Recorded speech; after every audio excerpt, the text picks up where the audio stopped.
Welcome to BlizzCon 2018, brought to you by BlizzPro.com.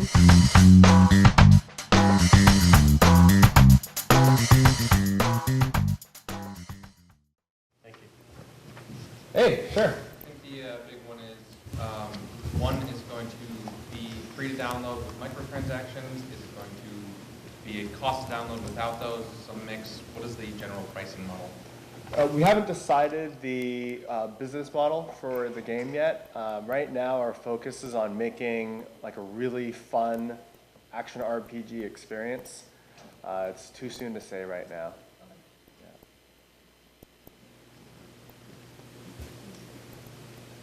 Yeah. Any other questions? We all done? What was the idea that kind of inspired wanting to bring the Diablo experience to mobile? Yeah, I can speak partly to that, and Netease may want to speak partly to that as well. For Blizzard, we've been partners with Netease for almost 10 years. We've worked very closely on a number of games, Hearthstone, World of Warcraft, Heroes of the Storm. All of our games are, it's a partnership in China for all of our games out there. And Netease is mobile development experts. They have multiple great titles. And from the Blizzard point of view, we're gamers. You know, we play games on many platforms, play, you know, board games, card games, video games. I play a lot of mobile games myself. We play on console, and Diablo's been on so many consoles already, right? PC, 360, PS3, PS4, Xbox One, now the Switch, and PS3, Xbox One. Oh, and PS1 back in the day. Yeah, right. Yeah. And we knew that we wanted to make a mobile game, and combining our strengths with the strength of Netease allows us to make a game that I think it's a great partnership. At this point, I forget the question, but I was going to let them say it from their point of view as well. 我知道。然后我们其实就像 Wyatt 刚才说的，我们其实跟这个暴雪一起合作开发很多年了，我们有很多很好的这种合作经验跟这个合作的过程。然后在这些过程中呢，我们其实会有的时候会产生一些灵感和想法。那 Diablo Immortal 就是其中一个我们觉得很好的灵感，所以我们把它付诸到现实了。那一方面是我们有这种很好的想法，然后另外一方面是网易在这种移动端确实很有经验，然后我们也想要把 iPod 这款产品把它打造成一个全世界的玩家随时随地可以玩的一款游戏。Translation, sorry. Okay. So just like what I mentioned, so this is actually, Blizzard and Netease are in this partnership for long. Then after many years of partnership, this many years came up, doing the process. And Diablo Immortal is actually one of them. So Netease is this expert, making mobile games, and we hope, they can use this expertise to actually, in this game and make it work for a global audience. Hi, yes. What was the inspiration about this particular time period? Was this like in direct relation to community feedback on Diablo 3, or because between the 2 and 3, that's kind of a specific? Yeah, lore-wise, I think that between Diablo 1 and Diablo 2 is like about a year. And then between Diablo 2 and Diablo 3, all of a sudden you have this 20-year gap. And I think that we sort of left a lot of loose ends. And this is our chance to explore those. I mean, in the opening ceremony, we sort of mentioned, what happened to Tyrael? Because that was one of my big questions, is at the end of Diablo 2, Lord of Destruction, Tyrael's presumed dead. And then at the beginning of Diablo 3, you see this, comet falling from the sky, which we later, spoilers, learned is Tyrael. But how did he get there, right? How did that happen? It's kind of a big deal. We have characters like Magda and Adria. We have the formation of the Demon Hunters. There's all sorts of really untold stories, and we were thinking, that's 20 years. We got to go and explore that. Joining us here, this is Alan Adham, who. Sorry, I just came from an investor event. Our little hiccup in the show pushed schedules back about 10 minutes, so happy to be here. Cool. Yes. Diablo's known for procedurally generated content. Does the new game, will it also apply any of that? Or I know you talked about instance content and also the open world where you can just run into random players. Is anything procedurally generated? Yeah. We're sort of splitting the difference on that one. As a game that supports, dozens of players in the same zone, the outdoor zones are more structured, but we do have lots of plans to try and introduce random variety, both in the monsters as well as the quests. You can see some of that type of thing happening in Diablo 3. The instance dungeons are also set up to be a combination of handcrafted and randomization. I think the way the monsters are spawned randomly for both like elite monsters, where you can get like your champions or whatnot, kind of add that variation as you're doing your moment to moment. Yeah. I can't recall if you mentioned yet, but is there a limit to how many players will be on screen at any one time, or? That's still something being worked on. Yeah, nothing to announce today. Sorry. Yeah. A couple of and recently, a couple of mobile games made the jump to console. Will this ever make it to console or the Nintendo Switch? Yeah, so this title is purpose-built from the ground up for mobile. And so as we think about how we do or don't link our titles, our mobile titles going forward, we have D3 already in the marketplace. So technologically, linking this to D3 wouldn't make sense, because what we wanted to do is build an all-new game. And then, although we're not being explicit about future plans, you can think broadly. Blizzard and its IPs across the board, we're seeing in the marketplace with other titles that now that mobile devices are at the fidelity, that they're roughly equivalent to console and desktop PCs, it's likely that many of our future titles in this space will have, across the spectrum, cross-play, or we're really thinking about approaching it in many different ways. Hearthstone is a complete reimagining of an IP. It's easy for us to imagine some of our future products more directly connected. And that's something we actually just came from talking about that same exact question. You're talking about the story and characters we'll see. Does this game have like an overarching story, kind of like Diablo 3 did, or is it more vignettes? We're still working out sort of the details. We think that there's kind of 20 years is a big chunk of time. To be more specific, we're looking, Diablo Immortal starts 5 years after the destruction of the World Stone.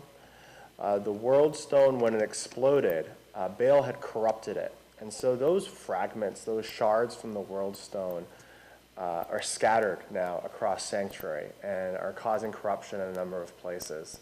And so it'll be up to the players to, sort of cleanse the world of this corruption. But I think there's a lot of opportunities. I think 20 years is kind of a big time period, so I think we can expect more stories as well. What is kind of the development split? Like, how are you sharing the workload with Netease? I'll broadly answer. Sure. Yeah.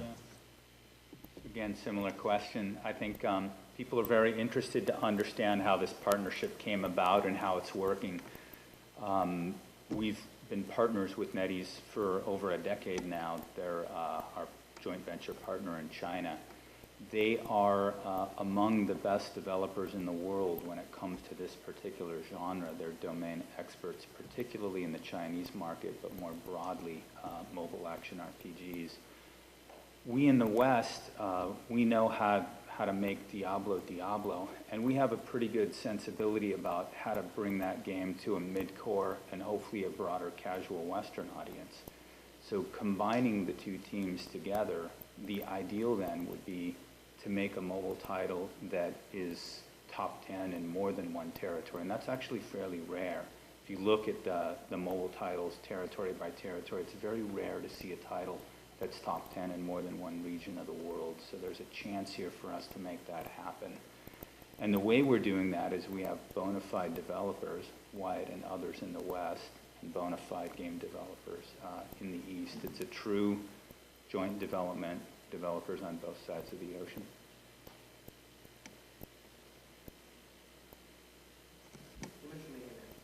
Diablo, are there any changes or sacrifices you have to make to build it from the ground up for a mobile platform? Let me think. Both, yeah.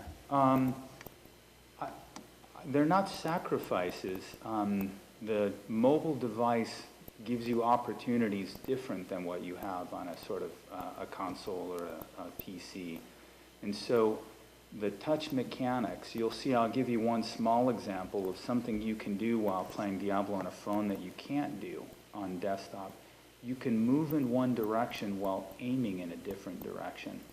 And so it's pretty interesting to see how the game feels very Diablo, but that particular device opens up new opportunities that players will get to enjoy for the first time. And then we take advantage of that through many of the skills that the character classes will have. They'll be new and different, and they'll feel very different than what you've played before in a good way. And so I would say that we don't feel limited at all. In many ways, we're unchained now. That's a small example of it. The biggest one is the idea that you can carry Diablo around in your pocket and play anytime, anywhere that's just not something you can do. You know, you couldn't do before this product. So we're super excited. Kind of on that note of playing it anywhere, is there going to be a single, can you play single player, or is it always going to be online? Is it always going to be online too? Will you have to have an internet connection to come play? Diablo Immortal is, it's a mobile MMO. The social experience, the online multiplayer experience is a really important one to us. Now, if you want to play mostly solo, there'll be soloable content for you. But we also would expect that for things like the instance dungeons, we have 8 outdoor shared zones where other players can meet up with you. We have 7 instance dungeons that's planned for launch. And those instance dungeons are designed for you and your party to go through together. The social component is really important to the game. So then the stories you're trying to tell, are those primarily done with that group content? Oh, the stories are done through quest mechanics. We haven't worked out all the details yet, but there is sort of the general vibe is that there'll be a main quest storyline that you can experience. That one will probably be more for you to experience, but then if you kind of imagine the way World of Warcraft will have interplay between the outdoor zones, and then maybe it caps off with an instance dungeon, we'll be looking to do some things like that. Some mobile games are more optimized for a particular platform. Is it going to be more preferred to play on an iOS system or Android system? Which system is absolutely recommended one to play with? Let's start those boards, man. Both exactly equally well. Yeah. Ask Netease for there. Is it, yeah. 你要加的东西吗？就是说关于平台这个东西，关于就是说 iOS 和安卓，那这两个平台的话，你们是怎么看的？就两种平台都会同步玩起来都一样好？对，从网易的经验来说，其实两个平台对我们来说是一项重要的。不管是 iOS 还是安卓，其实网易之前的所有的历史，包括和暴雪合作，我们有能力在两个平台做到体验类似。So from Netease standpoint, so we have a proven record that we can actually make the game work equally good on both platforms. So they have confidence to actually work with Blizzard.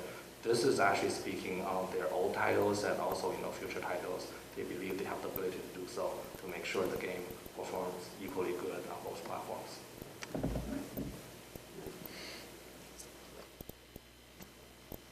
You guys keep mentioning that you don't know several factors yet. We're still early in the stage. Can you talk about where you're at in the timeline? Like what we can expect, in the next few months? Yeah, terms, sure. Yeah, so generally speaking, we've come a long way and we've been working on this project for a while, and you can see that our focus has been on making sure that we absolutely nail the core moment-to-moment gameplay.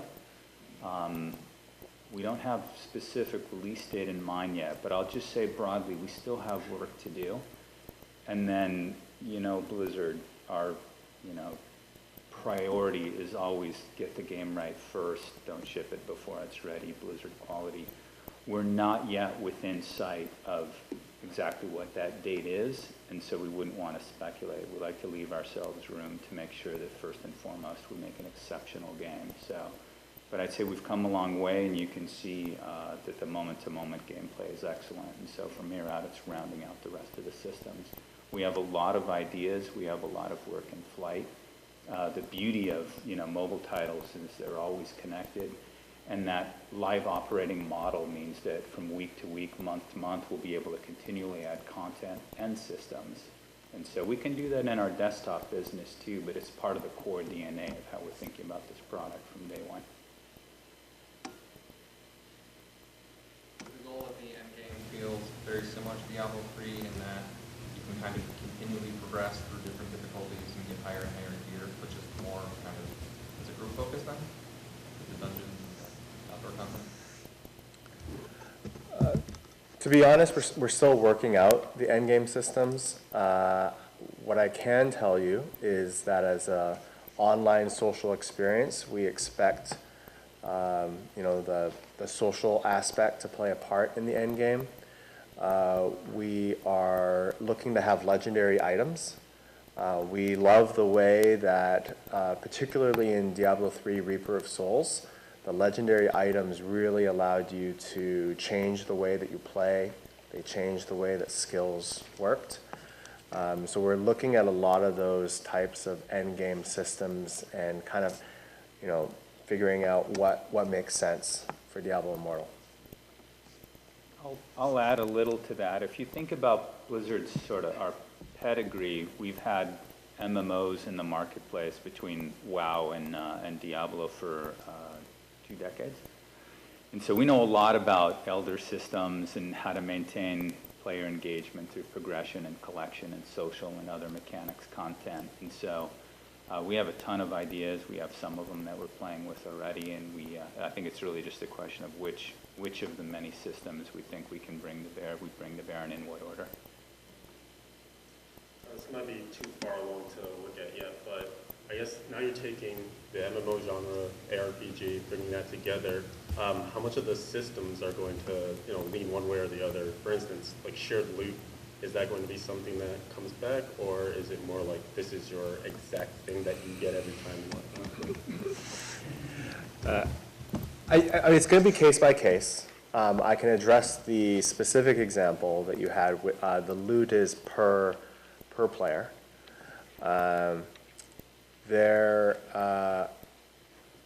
It's interesting because we want you to see another player and be excited that they're there. We want that to be a social, friendly, positive experience, particularly if you don't know that person. I mean, Diablo Immortal gives us the opportunity to put you in a shared outdoor zone where you're just killing some monsters and then another player wanders on screen and you don't know that person. Ideally, you have a positive interaction with that person. Maybe you group up with them, maybe you party together, maybe you do a few quests together. That type of positive interaction we think is really, really good. And so we don't want to have mechanics that all of a sudden make you, mad that somebody just wandered up and give you a reason to not want to party with them. What type of social tools are you going to be putting into the game itself as far as creating parties on the fly? Is it mostly going to be done through the Central Hub in Westmarch? And what things are you going to be putting in to allow me to communicate with other players in the game itself to say that I want to go here? Yeah, we're still working out some of the tech details, but we definitely will have BattleNet integration for sure. That was mentioned in the panel, that if you connect your BattleNet account, your entire BattleNet friends list will be there waiting for you. And so that's one way you can reach out with friends. But guilds will play a big part in Diablo Immortal as well. We don't have a lot of details to share today, but I think guilds are often how people make friends, or sometimes that's how you meet a friend of a friend. A friend of yours invited somebody else to a guild, and all of a sudden now they're your friend too, especially after many positive social interactions with one another. So that'll help with all the social as well. Did you have anything to add? No, that's perfect.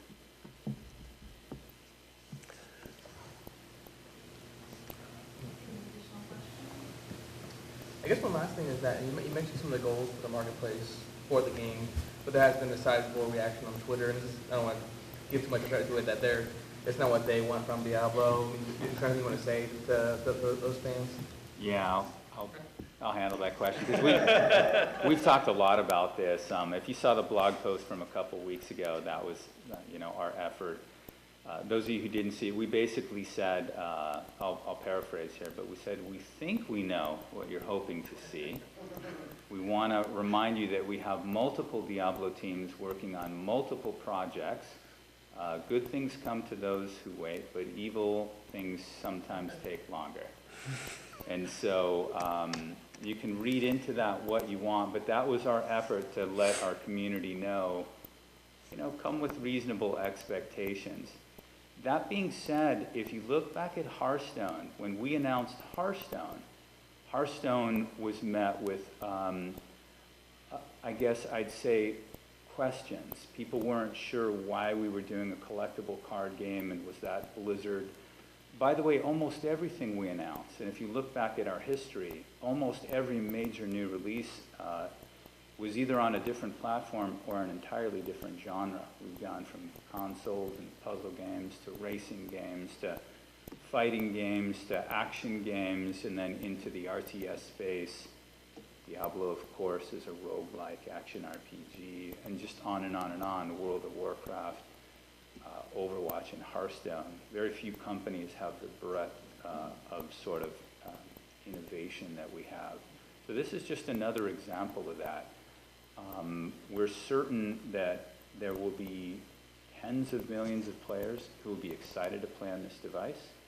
We also, as a company, are not abandoning our desktop roots, and we have lots of things in development to make sure, not just with this franchise, but across all our franchises. So mobile is a thing. We know it's not everybody's thing. We're both passionate mobile players, as is really everybody at the table, and I'd say roughly half of the folks at Blizzard. But we actually hear this internally too, and that's okay. Not everybody's gonna love every game we make. Everybody has their favorites, and we're quite certain that we're gonna capture a large audience around the world that will find this game to be their absolute favorite. I guess to piggyback on that, would it be kind of safe to say that maybe Diablo Immortal is not targeted to us as a group of players? Because, we know Diablo, we know what we like, maybe it is more for people that might not know what Diablo is? Or No. Our absolute hope, and our first, when we draw out what we think our target audience is, the first and foremost are diehard Diablo fans from the PC space. We think that if you love Diablo on desktop, you're going to love being able to play it anywhere in your hand and experience the same characters and the same moment-to-moment gameplay that you already love. You'll just be able to experience it on a new platform. So, and then in addition, of course, we hope we bring in a new audience and mobile action RPG players from around the world. This device, the mobile device, also makes it possible to bring in a younger demographic and a geographically kind of new demographic, people who don't commonly have PCs or desktops. But the core of what we're trying to hit here first is our core Diablo audience, which is us. Yeah. We have time. What kind of influenced you to pick the classes for release that you picked? And why not like a druid class or something new? Why go with the ones that you chose? We definitely looked at classes from Diablo 2 and Diablo 3 for inspiration. Where we wanted to represent a breadth of Sanctuary, but we also know that we want to continually expand Diablo Immortal. And so there is opportunity to add additional classes over time. But we felt that these 6 represent sort of archetypes in the Diablo universe and represent a variety of play styles. And it represents those well. You know, we'll see what happens after launch.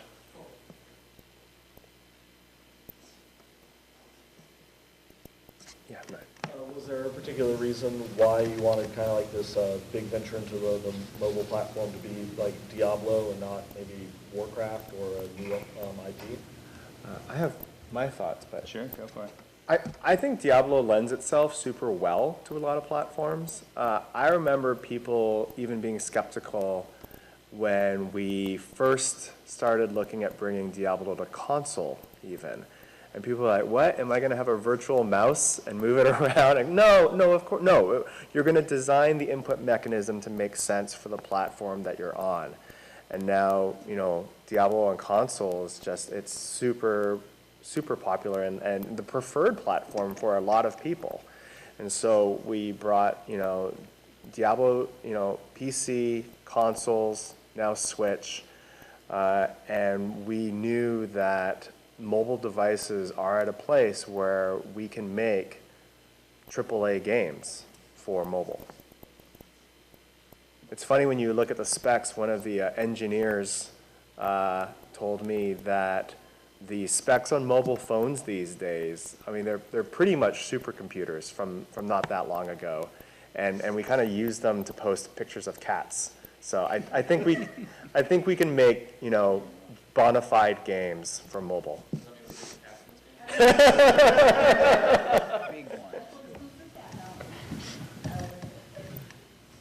You get a question, Monsters? A lot of the gameplay and everything, a lot of the content, it did have a similar look and feel to E3. Were you able to reuse some of the maybe the assets and stuff, and with the creation of the new game? We can pass that over to Netease. 那我们在这个游戏里面看到了一些很像 IS3的一些东西，但是我们在这个过程里边重新复用了一些之前的一些这个 Immortal 这个产品呢，其实我们刚才小怪者说的，我们是在 II 和 II3之间解释这20年中发生的故事，所以说它一定有一些故事或者有一些角色和一些场景，因为我们要讲它们之间的联系，所以它一定会出现在我们这个游戏里面。但是这并不意味着说我们是单纯的复用资源，我们其实是在讲原来应该我们没有跟人家讲的故事，所以他们会有一些出现重复的东西，但它们并不代表他们是完全相同的，他们也会有一些新的变化，他们也会有一些新的故事在里面。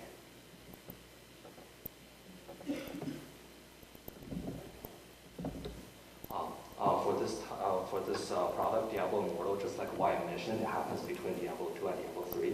That means, since we already know what's happening in Diablo 3, that means there will be overlap in terms of monster design or in the scene or the environment. But that does not necessarily mean we're actually reusing the model, because you actually see those familiar faces in the future history. And in this game, you will see them again. So, but definitely we're telling the new stories. I'd add also, When you see it on the big screen, I'm going to assume that most of the folks in the room yet haven't had a chance to hold it in your hands. But when you see it on the big screen, it's very different than when you see it holding it in your hands. The pixel density holding it in your hands is so high. When you look at it on the big screen, it looks like Diablo 3, but when you hold it in your hands, you'll be pretty shocked at how beautiful it looks. I'd also say it's a true PBR engine and the physically based rendering engine. So it's a next-gen engine. D3 was previous generation engine. So I guess kind of related to that, on new generation devices, are you guys aiming for a certain amount of like, if you want to sit down and play it, how long is it going to last? How long? How's the battery life for the game? Like, you just sit down and play it. Or how long does it destroy your phone? Yeah, battery life, I think we don't know the answer to that question yet. I can tell you that as we think about mobile design in general, our aspiration is that people can play it however short or however long they want to. And so we know that mobile players like to engage sometimes in short bursts. Maybe it's a few times a day, maybe it's short bursts frequently across the course of the day. We also know firsthand from our partners, Netease, that in China, it's not uncommon for players to sit and play on their mobile devices the way we would sit and play for hours at a time on a desktop or on a console. And so the ideal mobile title would be one that you could engage with in short bursts, or if you wanted to, sit and meaningfully play, connected to power, probably, for 4, 5, 6 hours. It's not uncommon.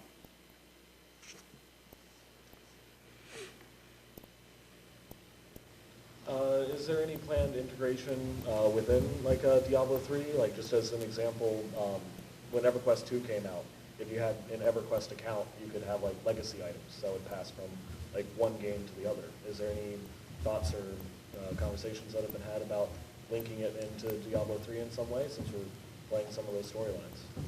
Not directly, but that's an interesting idea. We'll take that one back to the team. A few cool items you could bring across.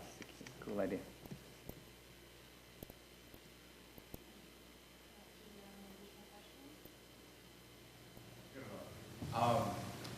So a lot of mobile games have location services and different. Are we going to be able to play with people across the world, or is it going to be broken up, similar to like EU, NA, all that kind of stuff, or is it going to be truly worldwide? You could, have Lenny answer that? Sure. Yeah.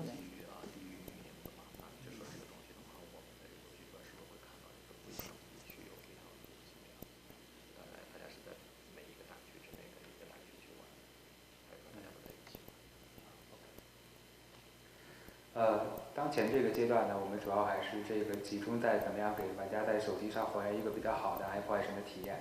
所以目前呢，关于这个具体的分服的方案呢，我们还没有一个特别明确的说法可以给大家分享。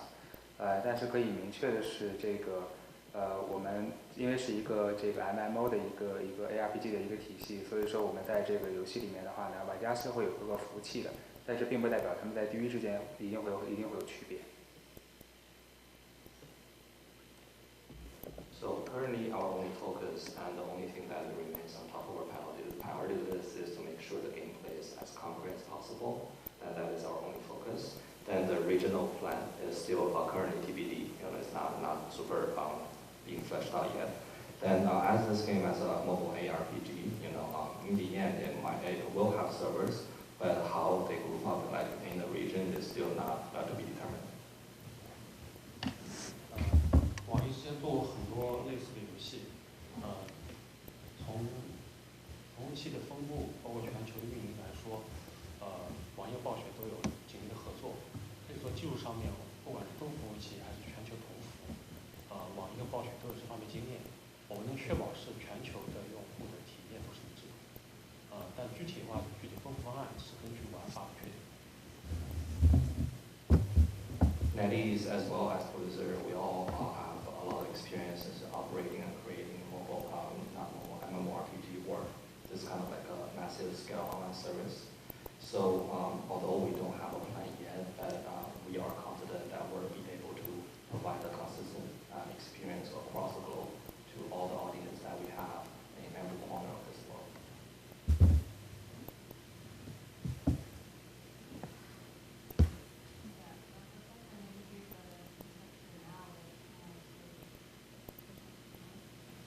What were some of the bigger challenges that you had, like trying to make, a core Diablo experience on a mobile device? I mean, I can speak to one of them. The biggest one is the control mechanic, or So one that's of the the biggest first thing that ones. came to mind. And so we see in the East the virtual joypad moving around, with the virtual joypad on glass is something that they've adopted, and it's commonly, done over there. Less so here in the West. Fortnite recently on mobile has caused many Western players now to adopt that control mechanic, and it is becoming now second nature here in the West. Making that feel super tight is probably the biggest single challenge that we've had. And then memory will be another one as we think about kind of the scope and scale of the type of game that we want to make, getting it onto the device, keeping the fidelity high, but making sure download sizes and install sizes don't get out of control. Another challenge. Those are a couple of them. So, but we think we're in a great place in both.